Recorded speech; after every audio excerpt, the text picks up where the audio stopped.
All right. Test. Take one. I don't know about you. Was I supposed to start? Wait till I know the part. You need a minute. Oh, it's already. All right. All right. 3, 2. I don't know about you, but I'm tired of spending money dining out. It's becoming a sickening habit. I hate looking at my bank account and finding out how much money I've spent on fast food alone. It's time for me to start cooking. I live in a big city and it's extremely expensive to keep eating out night after night after night. That's what brings us here. Thank you for joining me. I'm Harper. I want to welcome you to this safe space for the underseasoned chef. I won't pretend to be a professional. I'll be following recipes directly from my phone that hopefully you can keep up with. Many of them I'm seeing for the very first time. So let's dice some onions, mince some meat, and prepare some garlic. And hopefully what we cook tastes better than it looks.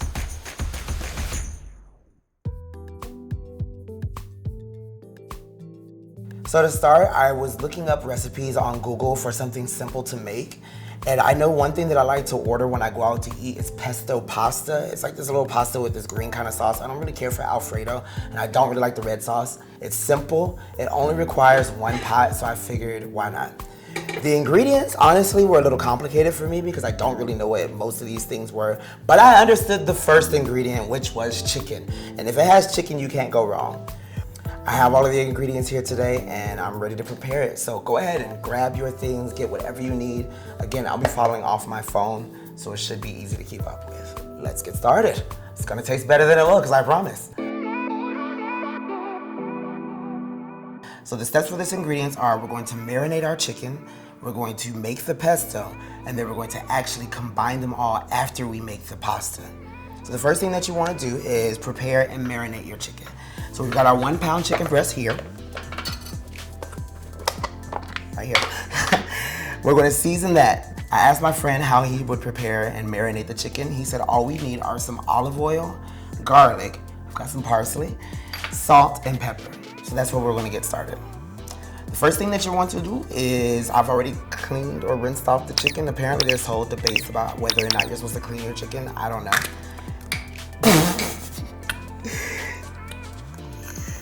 We got fresh olive oil apparently. The lid is still on and everything. So I'm just gonna go ahead and lather that up. Get it nice and drenched.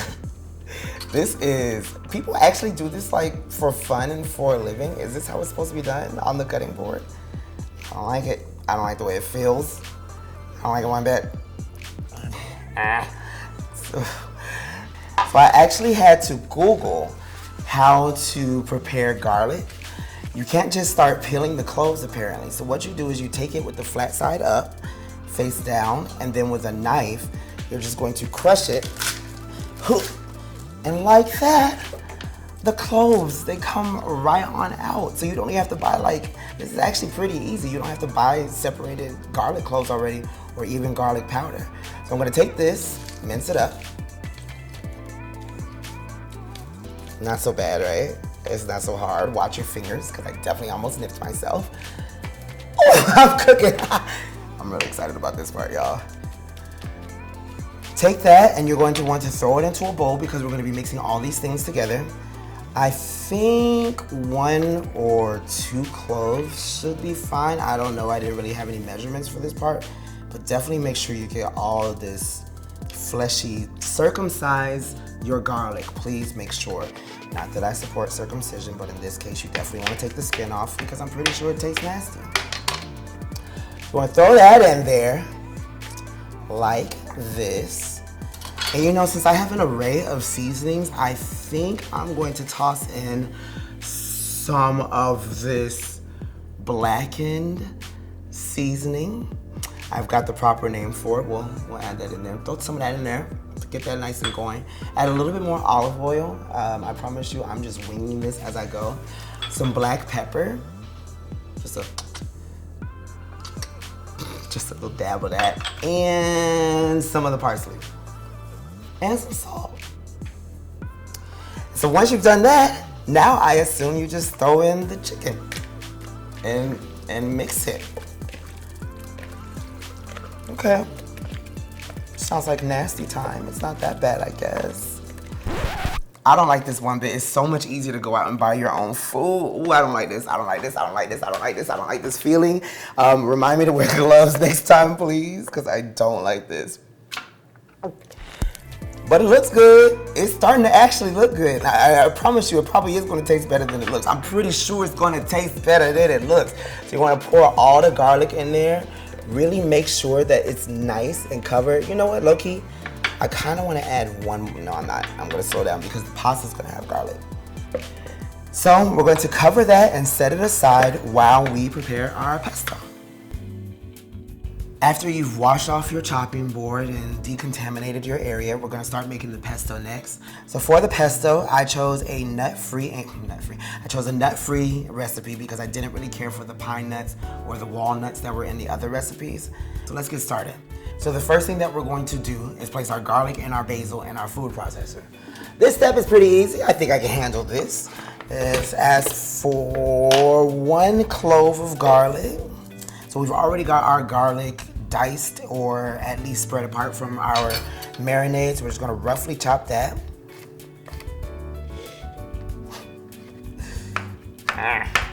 It's rough, all right. I don't necessarily know what they meant, but there we go. And then we need a cup of basil. Okay, so a cup of basil. We've got our basil here. Basil at the grocery store was pretty complicated to find because honestly, it looks just like spinach, it looks just like celery, it looks like broccoli. But you can tell the difference of basil by how it smells. It really has like this fresh herb, garden-y kind of scent to it. So we're gonna start out with that, put that in our measuring cup. I'm not sure if I'm supposed to cut this off. I'm just gonna, that makes sense. I'm just gonna do that. And it says packed, so you really wanna make sure it's nice and condensed in there until it gets to 1 cup. 1 cup is a whole lot apparently. Where is that at? Yeah, okay. All right. All right, that looks about 1 cup, right? That looks about 1 cup? 1 cup? Yeah, I think it's 1 cup. So we're just gonna throw that in there. And chop it up. So this is our food processor that we're going to use. Ooh. I forgot the lid. Okay, so we're just gonna throw that. That would have been awful. Oh my God, it would have been everywhere. Okay, cool. And it says to pulse it. Pulse. Okay, so I'm guessing I just pushed the pulse button. Am I supposed? Okay.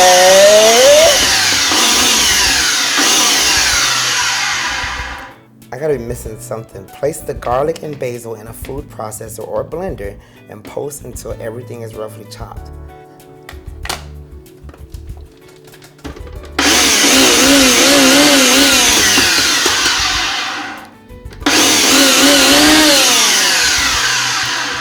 That's roughly chopped. I'm gonna go ahead and assume that's roughly chopped. Okay, and then we're going to add the oil and pepper and process, scraping down the sides.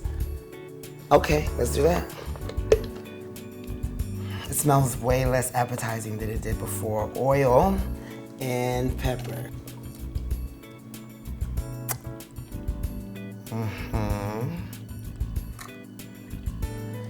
And freshly ground pepper. I don't know how fresh the pepper is, but it's ground, so let's go with it. Okay. All right, cool.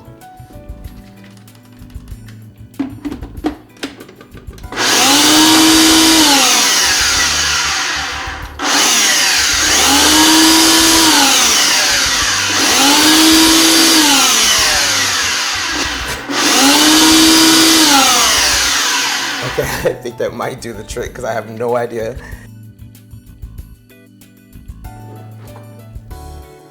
Oh, it kind of does look like a sauce. Okay, okay. We got something. And it does smell really good actually. And then also, the next step is calling for the Parmesan to be added into the mix. So you're gonna use 3 tablespoons of finely grated Parmesan.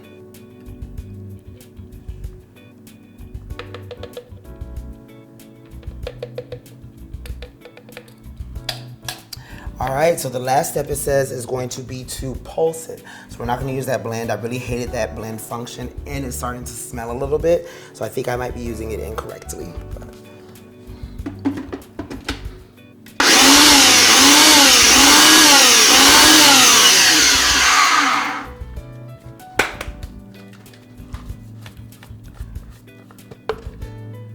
And there we go, mush. I think that's the pesto. Okay, so after the pesto, I'm gonna set that to the side. And now let's start on the actual pasta. We've got our chicken marinated already and our basil is set to the side and ready to be added to the pasta. And now for what I consider to be the most challenging part. So bear with me, I will be following this recipe to a T as we go through each step together. So it does say to cut the chicken breast into 1-inch pieces. You're going to add the butter to a deep skillet and melt over medium heat. Add the chicken to the skillet and cook over medium heat until the chicken is slightly browned on the outside. So let's follow this one step at a time. Firstly, cut the chicken breast into 1-inch pieces. So now that it's over here and it's been skinny dipping in our olive oil, I'm gonna go ahead and take it out. And it does actually smell really good. That's one thing that I am actually enjoying about this process is getting to smell the food before it's brought out to me and actually tasting it. So as long as my food continues to smell like this, I can probably keep this up, or I definitely can keep this up. Let's speak positively about this experience. All right, okay. All right, 1-inch pieces, so wasn't so bad. I don't think that's 1 inch. Just take it in half again. That's good. That's good. Are there specific knives that you're supposed to use to like cut meat? Because this one is actually really good, but I'm using it on everything. Please make sure that you wash anything that you touch your chicken with because cross-contamination is a real thing. Salmonella, SARS, all that stuff. I don't think you get SARS from cross-contamination.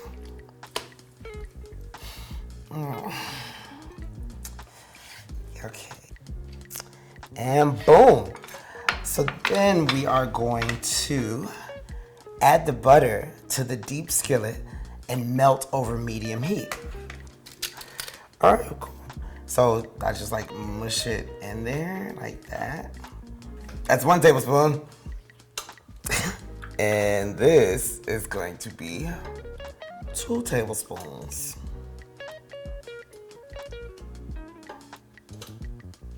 All right, okay, cool. And already the butter's starting to melt and stuff, so that's pretty awesome, I guess. This thing works really well.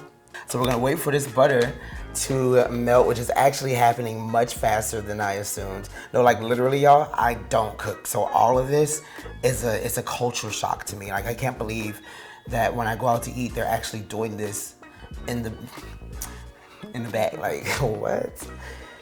All right, and then we're going to add our chicken.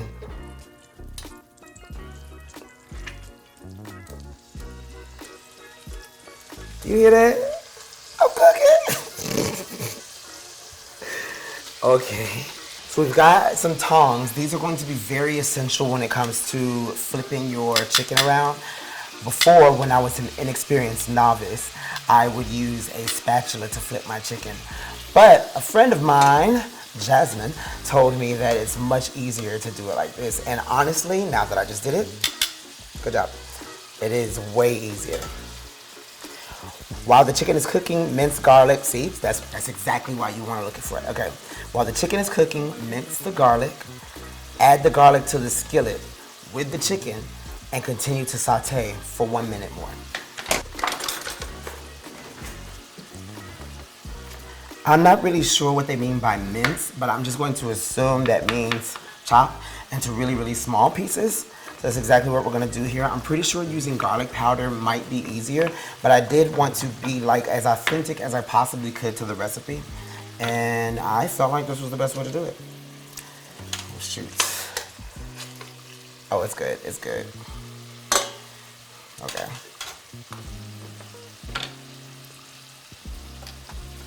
All right. Again, we're gonna just circle. Oh, I want to add onions too. I'm gonna be adding onions. That's not on the recipe, but I like the taste of onions. Also, mushrooms isn't on the recipe, but I'm gonna add a little bit of mushrooms to that too, in a separate pot because I have a friend who does not like mushrooms. So, if you don't like mushrooms, you don't have to add them, but I love them. Alrighty. And like I mentioned, I do want to add some onions. I found a hack on Instagram, and I'm not sure I can really remember how to do it. But an easy way to chop your onions is to leave it with the root facing up, turn it this way, and then slice it into sections like this. I said easy, didn't I? This is not turning out to be as easy as I thought it would be. Okay. All right. All right. Okay. Slice it into sections and then turn it the other way, facing this way, and cut like that. It looked way better on Instagram, but it's kind of working a little bit. Okay.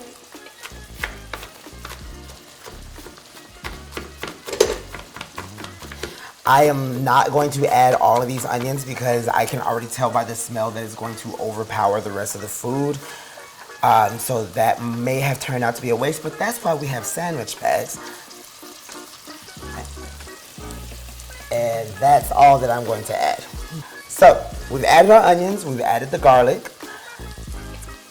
Cooking, saute for a minute.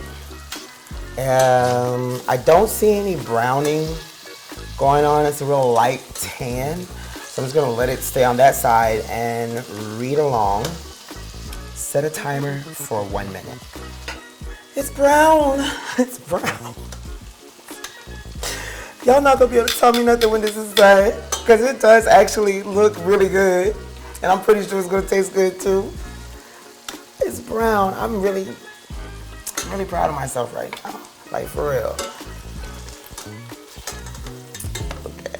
So when it says brown, can light brown count? Or does it have to be like dark brown? My color? Like, no? Okay, we're just gonna keep it going. Because I don't want it to be undercooked. Just to spice things up a bit, I think I'll add some of this blackened seasoning.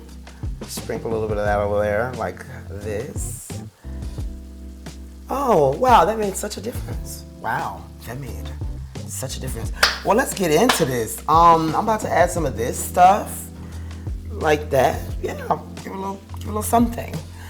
Wow, seasoning really goes a long way. Oh, it smells different too. And then add the uncooked pasta and chicken broth to the skillet with the chicken and garlic. That doesn't sound right, but I'm going to trust the recipe and do it anyway. So they asked for 1/2 cup of 1.5 cups of chicken broth. Okay. 1.5 cups of chicken broth.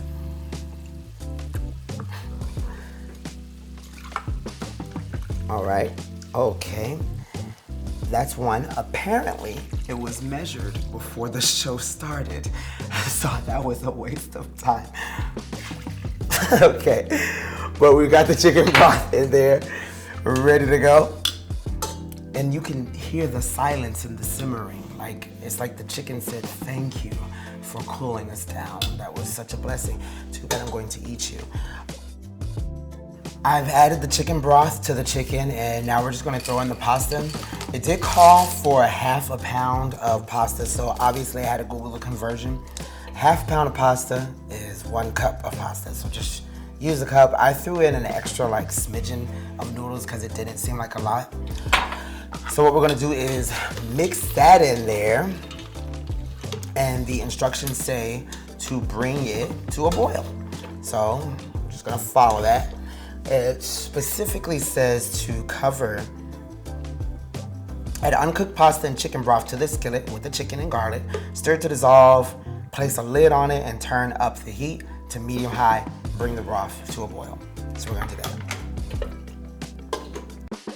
So we've got a really good boil going on here. I'm really excited about this. The next step says once the pasta comes to a boil, you're going to want to stir it every once in a while and wait for the noodles to actually become tender. I don't know what that means. I usually just throw noodles up against the wall and see if it sticks, but these seem a little too small for me to try that tip. So I'm gonna take one out and just see how it feels on the cutting board. Not tender. So we're gonna let that cook just for a little bit more. Our next step is going to be to add the milk and the cream cheese as well as the pesto to the actual mixture. Also, while this is cooking, I did go ahead and throw in some garlic bread into the oven to give us a great side that we can have to accompany our dish. I'm gonna cover that a little bit more and start preparing my cream cheese to be added to the mix. Right there. I think I might have supposed to open it first. Yeah, I think I'm supposed to open it first. But I've already made the dent, so that makes it easy.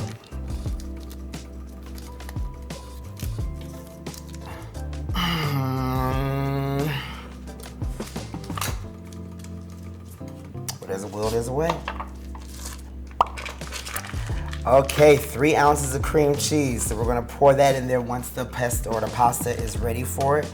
I've already got my milk set aside and measured. I will be using almond milk because I don't drink dairy milk, which kind of defeats the purpose, I guess, as I'm using cream cheese. You can substitute this for vegan cream cheese. I just don't know where it is, or at least non-dairy cream cheese. So I'll be adding this into the mixture momentarily.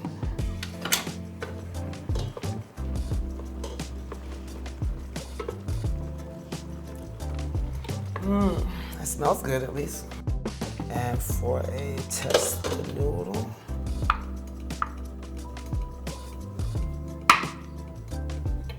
It's done. So now we're gonna go ahead and add in our next ingredients, the milk cream cheese cut into chunks.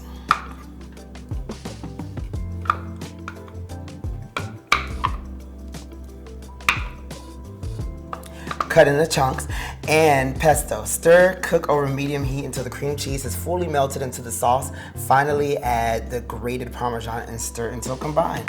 All right, we can do that.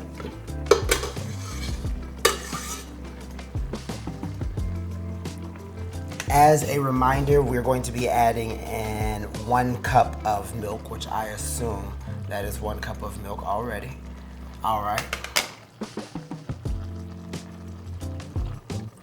Ooh. It honestly looks like, dang, what's that stuff called? Chicken helper? I'm making chicken helper from scratch. And the pesto, can't forget the pesto.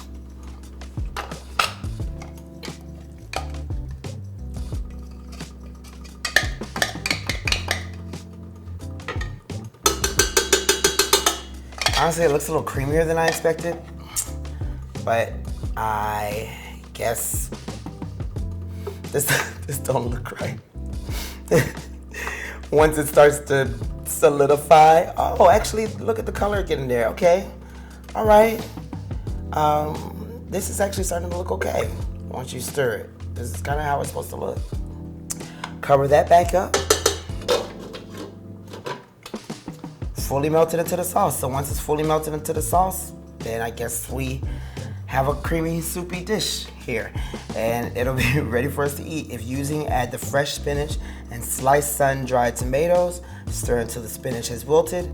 And top the pasta off with the pepper. That's when I was supposed to put the pepper in.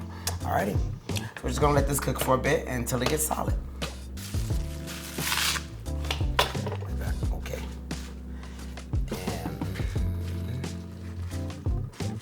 That don't look good. That doesn't look good at all.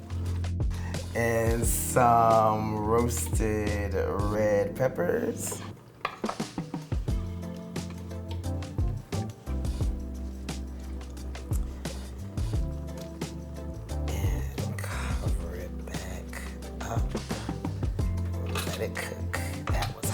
I thought it would be. And now we're just gonna let our pasta simmer for a bit, and once we feel like the spinach is properly wilted, then the meal should be ready to digest. While the pasta was boiling, I think I may have mentioned that I did go ahead and throw in a garlic bread in. Honestly, I forgot about it, so I'm not really sure how it's going to look, but actually this is exactly how I like my garlic bread, with a little crunch. Cool. So we've got us a good little side to go along with our pasta. And look at my cute little glove my friend bought me. Look at you. Adulting. I'm really proud of all y'all out there who were able to follow this recipe, and most importantly, I'm proud of myself for doing this today. Most importantly. Oh. So once it comes to fully melted the cheese, you can finally add the grated Parmesan and stir until combined. So really, I'm just gonna go ahead and throw the rest of this in here. And I'll probably end up adding some more once it's on my plate anyway. And stir until combined. I've already added the spinach as well as the roasted red sun-dried tomatoes, whatever they were called, and it's smelling really good. I'm ready to eat. I'm hungry. I feel like I've been cooking since 8 a.m. and I am tired. So let's see what we get. Now, as far as me being a cook, again, I am not a professional, and I know my plating is going to be a little lackluster, but let's see what we have here. All right, so actually, you know what? Scratch all that. It's gonna be great. I know it's gonna be great because I made it myself. We made this. Thank you so much again for joining me. All right, we're gonna start out with some pieces of garlic bread once I found it.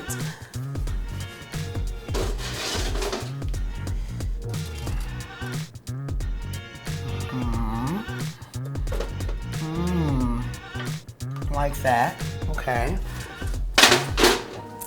And you know, for some color, I think I'll add like a little razzle dazzle there, and a little razzle dazzle there. And now just add in our pasta. Oh, wow, opulent. Cream, heavy on the cream. Yeah.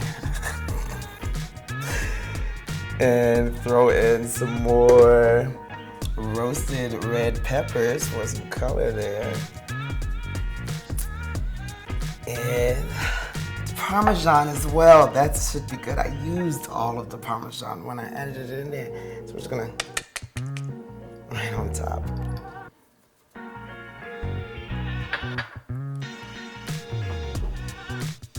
And honestly, I can't wait. I need to take a bite. I have to take a bite. I'm gonna get a little spinach, some of these roasted red. I don't even think I've had any of these sun-dried tomatoes before.